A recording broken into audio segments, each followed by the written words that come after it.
மேரேஜ்க்கு முன்னாடி வரைக்கும் எல்லா விஷயத்துலையுமே ரொம்ப இண்டிபெண்ட்டாக இருந்தேன்னா இப்போ சின்ன சின்ன விஷயத்துக்குமே அவரை ரொம்ப டிபெண்ட் பண்ணியிருக்குன்னு அவர் எங்களை விட்டுட்டு வேலைக்காக வெளியூர் போனதுக்கப்புறமா தான் எனக்கே புரியுது. இன்றைக்கி வந்துட்டு பாப்பாவுக்கும் தம்பிக்கும் வேக்சின் டே.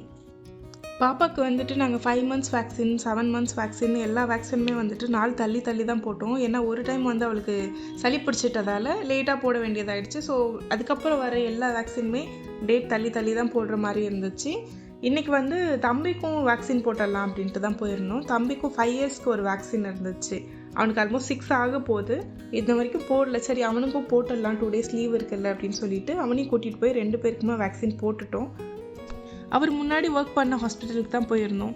எப்போ போனாலும் மேக்ஸிமம் 1/2 hour to 1 hourக்குள்ளேயே டாக்டரை பார்த்துட்டு வந்துடுவோம். மோஸ்ட்லி யார் ஹெச்ஓடி இருக்காங்கன்னு பார்த்து நேராக அவங்க கேபின்கே போய் பார்த்துட்டு வந்துடுவோம். அது பே பண்ணி போடுறோம்.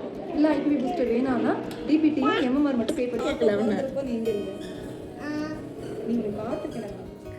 இப்போ அவர் இங்கே ஒர்க் பண்ணலை.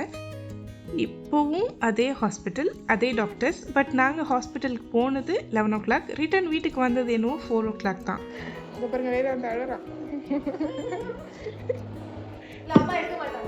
நான் வீடியோ எடுக்கல.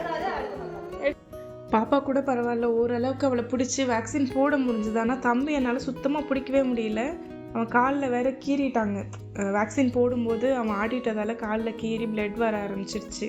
அவர் இருந்தார் அப்படின்னா அவரே நல்லா கட்டியாக அவனை பிடிச்சிப்பாரு. நான் உள்ளே போக மாட்டேன்.